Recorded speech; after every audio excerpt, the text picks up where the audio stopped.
News 18 लोकमतवर आपण पाहताय दुपारच्या बातम्या. आपल्या सगळ्यांचं स्वागत. मी मिलिंद भागवत आणि आता बातम्या पाहूयात सविस्तर. भाजपचे आमदार नितेश राणे यांच्या जामीन अर्जावरची सुनावणी न्यायालयामध्ये सुरू झाली आहे आणि कणकवलीतल्या या न्यायालयाच्या बाहेर पोलीस बंदोबस्तात मोठ्या प्रमाणात वाढ करण्यात आली आहे. एवढंच नाही तर शहरातही काही ठिकाणी पोलीस बंदोबस्त वाढवण्यात आला आहे. नितेश राणे यांचे स्वीय सहाय्यक यांना सुद्धा इथे हजर केलं जाणार आहे. राकेश परब असं त्यांचं नाव आहे आणि त्यांना सुद्धा वैद्यकीय चाचणीनंतर न्यायालयात हजर केलं जाईल. सरकारी वकिलांचा आक्रमक पवित्रा न्यायालयात सुनावणीच्या दरम्यान पाहायला मिळाला. त्यांनी तर नितेश राणे यांना ताब्यात घेण्याची आग्रही मागणी कोर्टाकडे केली. दरम्यान आता दोन्ही बाजूचे वकील आपापली बाजू मांडतील आणि नेमकं काय कोर्टामध्ये होतं हे पाहणं अतिशय महत्त्वाचं असणार आहे.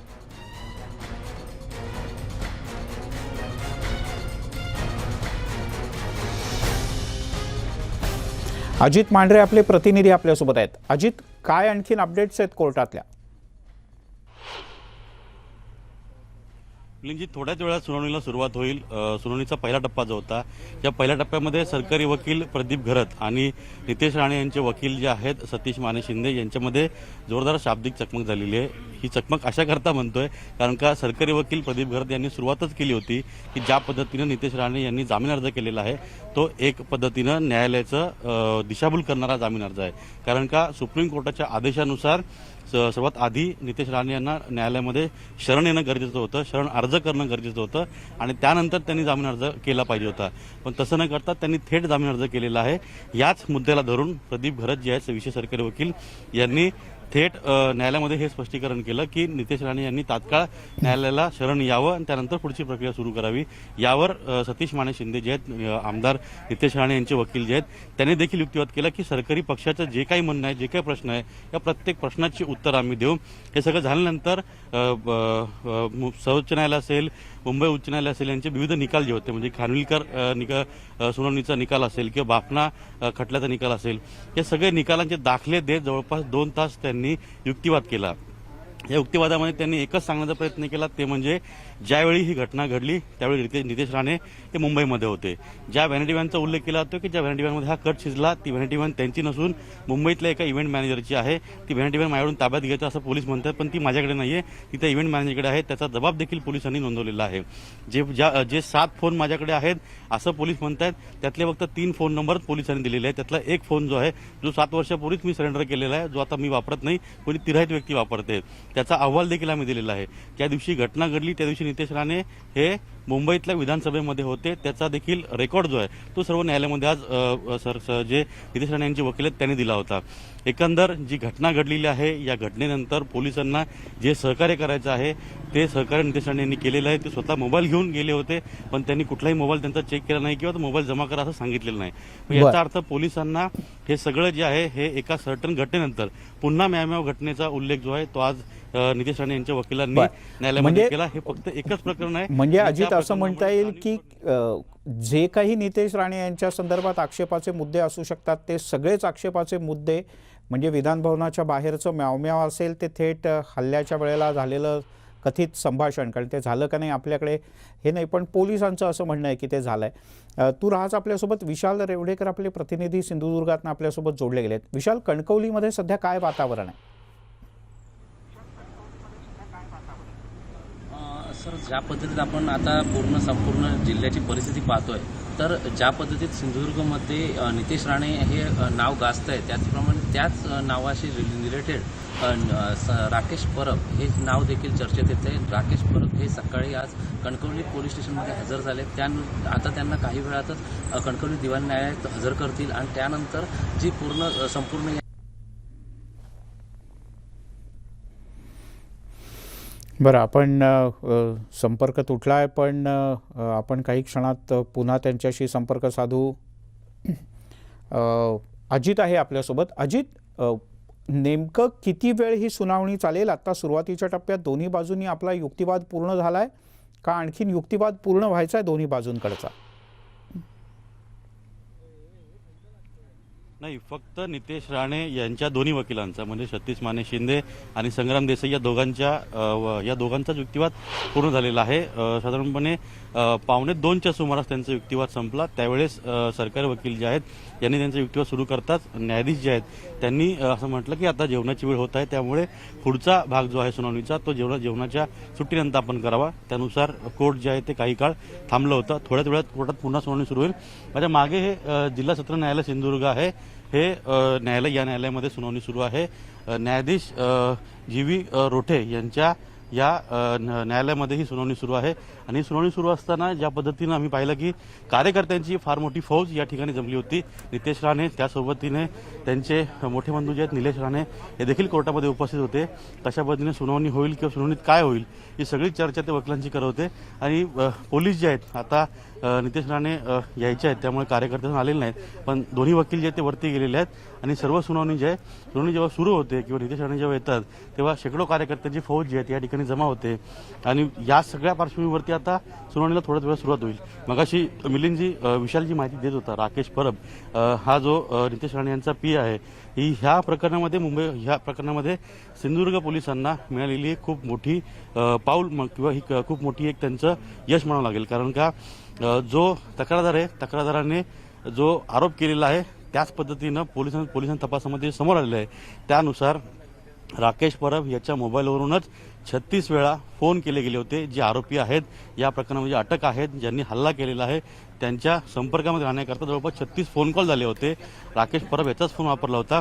तर एक असा नंबर आहे की ज्या नंबरवरून थेट नितेश राणे यांनी आरोपींशी संपर्क केला होता आणि संतोष परब जो आहे त्याच्यावरती हल्ला झाला होता त्याचा फोटो पाठवला होता, असा तपासामध्ये पोलिसांनी खुलासा केलेला आहे. असं एक प्रतिज्ञापत्र मुंबई उच्च न्यायालयात देखील पोलिसांनी सादर केलेलं आहे. ही सगळी पार्श्वभूमी जर आपण पाहिली तर पोलिसांचं जे म्हणणं आहे या म्हणण्यानंतर राकेश परब याने न्यायालयामध्ये हजर राहणं हे खरंच एक खूप मोठं यश आहे पोलिसांचं. आता ह्या राकेश परबची चौकशी कशा पद्धतीने केली जाते त्याला थोड्याच वेळात न्यायालयात हजर केलं जाईल. म्हणजे आता दोन्ही गोष्टींचा निकाल आज लागणार आहे. एक तर राकेश परब हे पोलिसांच्याचकडे एकदा न्यायालयात हजर झाल्यानंतर पोलिसांच्याचकडे राहणार का, म्हणजे पोलिसांच्या ताब्यात राहणार का, त्यांचा ताबा घेणार का पोलीस, कोर्ट काय म्हणतं त्याही मुद्द्यावर, आणि नितेश राणे यांचं पुढे काय होणार, या दोन्ही गोष्टी पुढच्या काही तासांमध्ये साधारण कळतील. अजित, तुझ्याकडनं वेळोवेळी ताजी माहिती घेत राहू. तुर्तास धन्यवाद. बोलूयात पुढच्या बातमीकडे. नागपूरमध्ये 10वी आणि 12वीच्या विद्यार्थ्यांनी एक आंदोलन केलं. 10वी आणि 12वीच्या परीक्षा या फक्त ऑनलाईन पद्धतीनंच घ्याव्यात, अन्यथा पुढे ढकलाव्यात अशी मागणी या विद्यार्थ्यांनी केली. ऑफलाईन परीक्षा घेऊ नयेत या मागणीसाठी विद्यार्थ्यांनी हे आंदोलन केलं. सोशल मीडियावरून एक व्हिडिओ पोस्ट करण्यात आला होता. त्यानंतर शेकडो संख्येनं विद्यार्थी तुकडोजी पुतळा या परिसरात जमले. त्यानंतर त्यांनी मेडिकल चौकापर्यंत एक मोर्चाही काढला. काही वेळात हे आंदोलक विद्यार्थी काहीसे हिंसक देखील झाले होते, मात्र पोलिसांनी वेळीच पावलं उचलली आणि परिस्थिती नियंत्रणात आणली.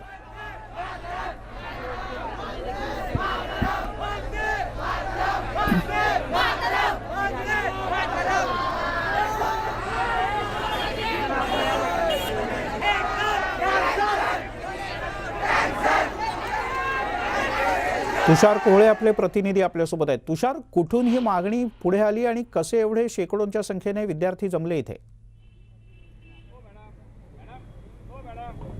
मिलिंद सर, एकूण जर आपण बघायचं झालं तर 4 मार्चपासून 12वीची परीक्षा आहे आणि 14 एप्रिलपासून 10वीची परीक्षा आहे, असा वेळापत्रक राज्य सरकारने जाहीर केलेला आहे. मात्र ती परीक्षा ऑनलाईन होणार की ऑफलाईन होणार या संदर्भात अजूनही कोणता निर्णय झालेला नाही. मात्र एक सोशल मीडियावर एक व्हिडिओ व्हायरल झालेला आहे. इंडिया भाऊच्या नावाने एक पेजवर, फेसबुकच्या पेजवर तो व्हिडिओ व्हायरल करण्यात आला आणि त्यामध्ये एक सांगण्यात आलं, या विद्यार्थ्यांना आवाहन करण्यात आलं की तुमचं किती कोविडच्या या शाळा बंद असल्यामुळे कोविड काळामुळे कशाप्रकारे नुकसान झालं. आणि त्यानंतर मग सर्व विद्यार्थ्यांना आवाहन केलं गेलं की तुम्हाला तुमची लढाई लढावं लागेल, त्यासाठी तुम्हाला रस्त्यावर उतरावं लागेल. आणि त्यासाठी मग नागपूर असेल, मुंबई असेल, वेगवेगळ्या शहरामध्ये राज्याच्या आज विद्यार्थ्यांनी आंदोलन केलं. नागपूरमध्ये देखील हे आंदोलन सुरू झालं.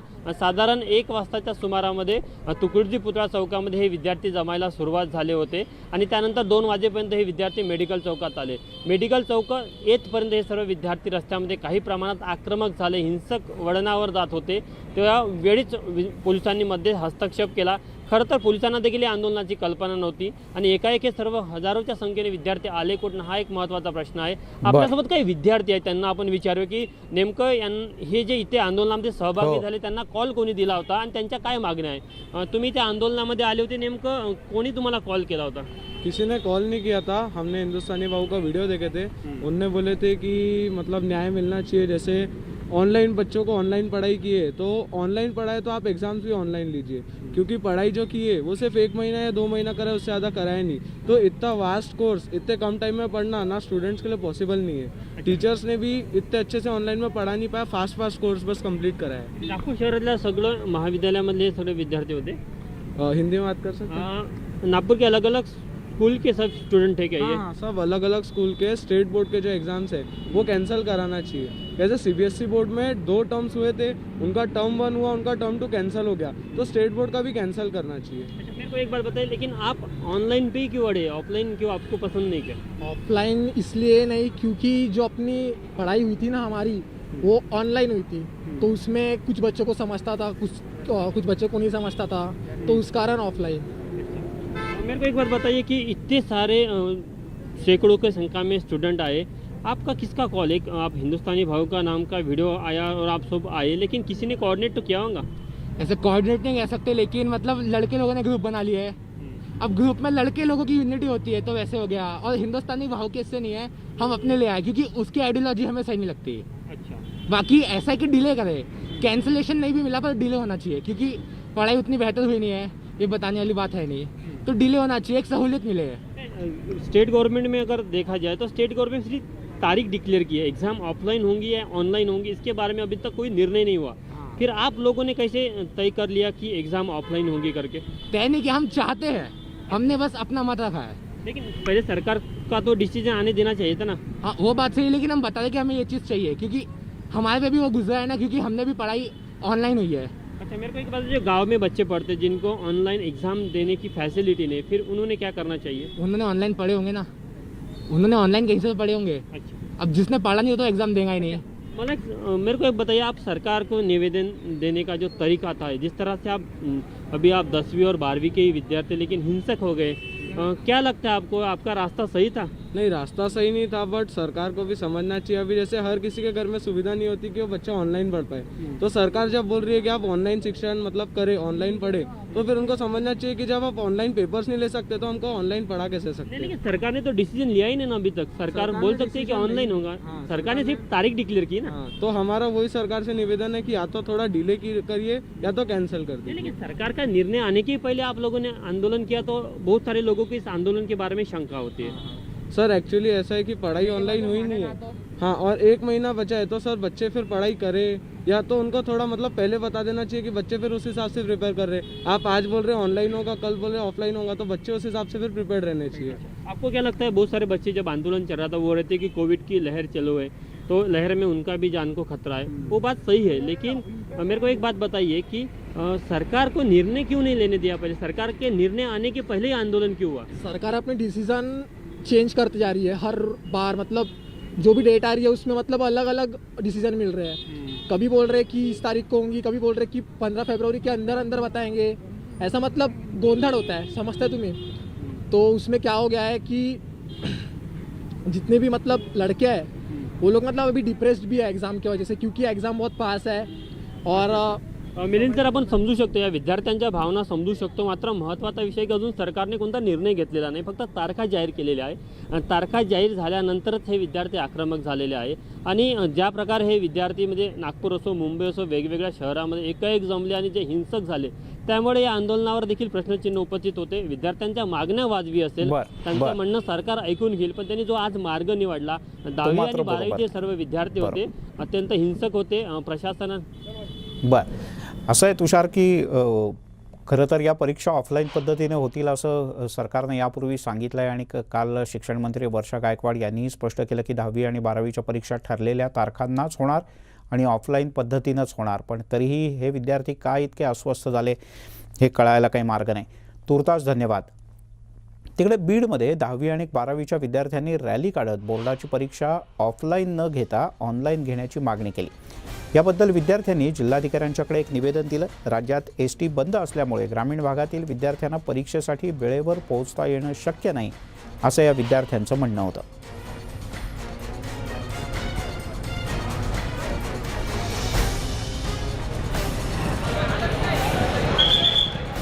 आपण हे दृश्य पाहतोय ज्याप्रमाणे नागपूरमध्ये शेकडोंच्या संख्येनं विद्यार्थी एकत्र आले होते. बीडमध्ये सुद्धा काही विद्यार्थी एकत्र आले आणि त्यांनी थेट जिल्हाधिकारी कार्यालयावर एक मोर्चा काढला. उत्स्फूर्तपणे काढण्यात आलेला मोर्चा होता आणि यांनी या सगळ्या विद्यार्थ्यांनी पुढे जिल्हाधिकाऱ्यांना निवेदन दिलं आणि मागणी केली की परीक्षा ही ऑनलाईन पद्धतीनं व्हावी. सुरेश जाधव आपले प्रतिनिधी आपल्यासोबत आहेत. सुरेश, काय अधिक माहिती आहे, काय मागणी होती या विद्यार्थ्यांची? ज्या 10वीच्या परीक्षा आहेत त्या ऑनलाईन पद्धतीने ज्या परीक्षा घेतल्या जाणार आहेत त्या परीक्षेला या विद्यार्थ्यांना विरोध केलेला आहे आणि ऑफलाईन पद्धतीने या परीक्षा सेंटरवरतीच व्हाव्यात अशी मागणी या विद्यार्थ्यांनी केलेली आहे. तसं निवेदन जिल्हाधिकाऱ्याकडे दिलेलं आहे. या रॅलीमध्ये जवळपास 100 ते 150 विद्यार्थी सहभागी झालेले होते आणि त्यांनी जिल्हाधिकाऱ्यांना जाऊन निवेदन देत गावखेड्यातील ज्या बस आहेत त्या बस देखील बंद आहेत. त्यामुळं येणाऱ्या जाणाऱ्या आणि ऑफलाईन परीक्षा घेतल्या तर नुकसान होऊ शकतं या अनुषंगाने देखील या विद्यार्थ्यांचं म्हणणं होतं. मात्र तरी देखील या परीक्षेच्या अनुषंगाने हे जे सगळे विद्यार्थी जिल्हाधिकाऱ्यांना भेटलेले आहेत यानंतर आता नेमकं जिल्हाधिकाऱ्यांकडनं परीक्षा नियंत्रणाकडे कशा पद्धतीनं पाठपुरावा केला जातो त्यावरच या परीक्षा कशा ठरणार हे पाहणं महत्त्वाचं ठरणार आहे. मिलिंद. सुरेश, तूर्तास धन्यवाद या माहितीबद्दल.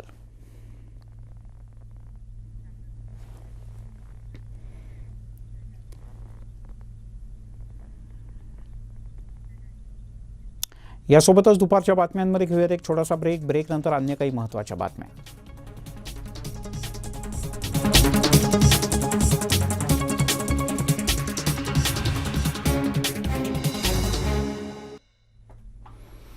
आपण पाहताय दुपारच्या बातम्या. मुंबईमध्ये शिक्षण मंत्री वर्षा गायकवाड यांच्या धारावीतल्या निवासस्थानाबाहेर 10वी आणि 12वीच्या विद्यार्थ्यांनी आंदोलन केलं. 10वी-12वीच्या परीक्षा ऑनलाईन घ्याव्यात अशी या विद्यार्थ्यांची मागणी होती. यावेळेला विद्यार्थ्यांनी जोरदार हुल्लडबाजी केली. त्यामुळे शेवटी पोलिसांना लाठीचार्ज करावा लागला. ही आहे या क्षणाची सगळ्यात ताजी आणि महत्त्वाची बातमी. ती म्हणजे मुंबईमध्ये धारावीत शिक्षण मंत्री वर्षा गायकवाड यांचं घर आहे आणि वर्षा गायकवाड यांच्या या निवासस्थानाच्या बाहेरच 10वी आणि 12वीचे शेकडो विद्यार्थी जमले होते. जसं नागपूर आणि महाराष्ट्रात अन्य ठिकाणी अनेक विद्यार्थी एकत्र आले होते मोठ्या संख्येनं. तसंच हे विद्यार्थीसुद्धा मोठ्या संख्येनं मुंबईत धारावीत शिक्षण मंत्री वर्षा गायकवाड यांच्या घराच्या परिसरात एकत्र जमले. प्रणाली, हे कुठून आले विद्यार्थी, काय यांची मागणी होती आणि पोलिसांनी काय कारवाई केली? या सर्व विद्यार्थ्यांची एकच मागणी आहे की गेले वर्षभर हे सगळे विद्यार्थी ऑनलाईन सगळं शिक्षण घेत आहेत आणि काल वर्षा गायकवाड शिक्षण मंत्री जे आहेत त्यांनी जाहीर केलं की परीक्षा या मात्र ऑफलाईनच होणार आहे आणि त्यामुळे हे सगळे विद्यार्थी नाराज झाले. त्यांनी मुंबईच्या धारावी परिसरामध्ये सगळा रास्ता रोको केला. धारावी हा आधीच जातीवातीचा परिसर असल्यामुळे थोडे जरी विद्यार्थी रस्त्यावर निघाले तरी त्याच्यामुळे संपूर्ण परिसर आणि आसपासचा जो संपूर्ण भाग आहे तो पूर्णपणे ट्रॅफिक जाम झालेला आहे आणि तिथे रस्ते जवळपास बंद पडलेले आहे. त्यामुळे पोलिसांनी या सगळ्या विद्यार्थ्यांवर कारवाई करत काही भागामध्ये विद्यार्थ्यांवर लाठीचार्ज केल्याची सुद्धा माहिती येते आहे. परंतु पोलिसांनी अशा पद्धतीनं लाठीचार्ज केल्यानंतर हे सगळे विद्यार्थी अजूनच चिडले आणि त्यांचं जे आंदोलन जे शांतपणे मार्गाने होत होतं आता ते अजूनच उग्र थोडंसं रूप धारण करताना दिसून येत आहे. बरं प्रणाली, तुर्तास धन्यवाद या सगळ्या सविस्तर माहितीबद्दल. यासोबतच दुपारच्या बातम्यांमध्ये इथेच थांबूयात. सर्व प्रकारच्या ताज्या अपडेट्ससाठी news18lokmat.com या आमच्या वेबसाईटला लॉग ऑन करा. फेसबुक, ट्विटरवर आम्हाला फॉलो करा. आमच्या यूट्यूब चॅनलला सबस्क्राईब करा.